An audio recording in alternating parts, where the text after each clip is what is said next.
What's up, you guys? So I just got out of work, third day, still training. It's going well.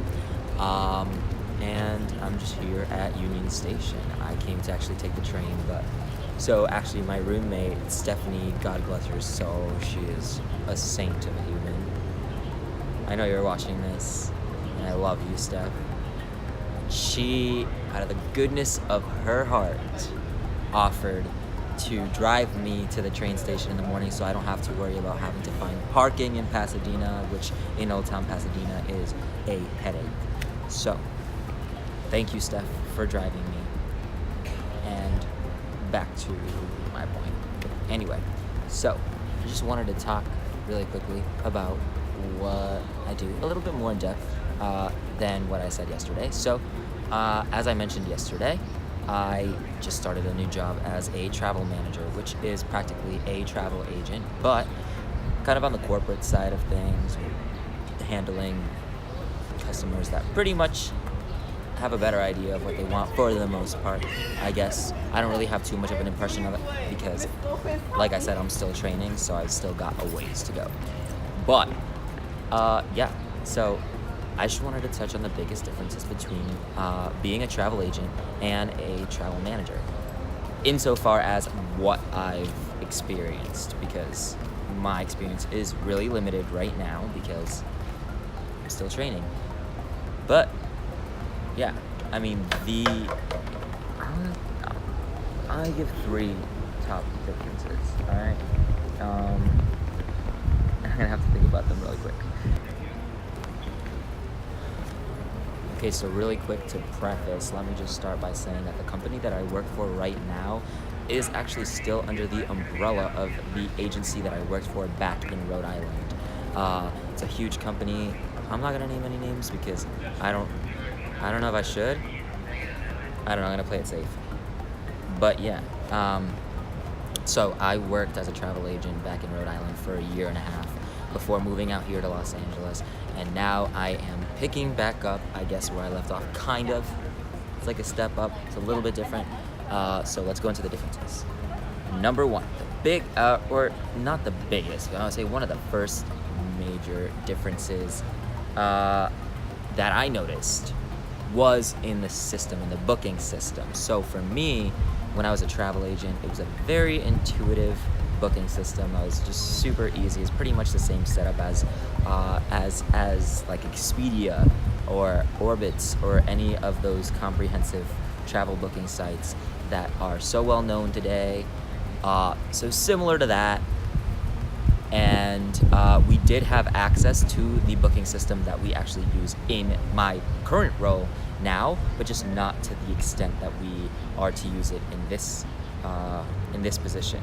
And so it's a very comprehensive system. It is a very widely used system. It's called Sabre.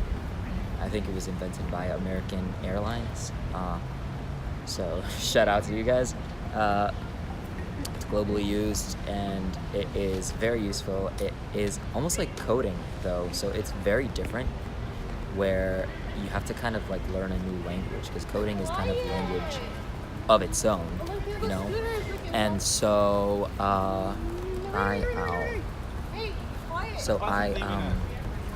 don't really know how I can really like. I got distracted because of these people passing by. I lost my train of thought. But anyway, yeah, so that was one of the bigger differences.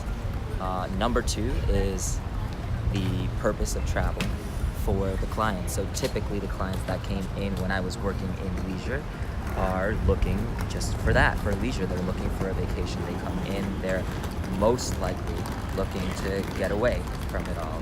They want to go on vacation. They want to explore a new culture, this and that. We have to identify their needs. Yeah, a couple of times somebody would come in looking for travel purposes related to business, but for the most part, they were leisure customers, so they did have different needs, and kind of have to keep that in mind. Whereas here, a lot of people are traveling for work, you know, and so they're obviously going to have different needs, you know, so that's another major difference.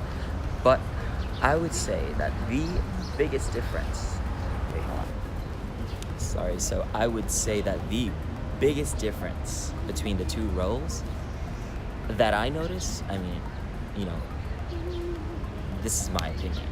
In my humble opinion, the biggest difference was the customer facing aspect, whereas being a leisure travel agent, you would have people most often they would come into the office. You would talk to them face to face, plan their trips and stuff. And a lot of the communication was, by phone or email, because obviously they're not going to be in your office every day, all day, while you're doing all this work for them.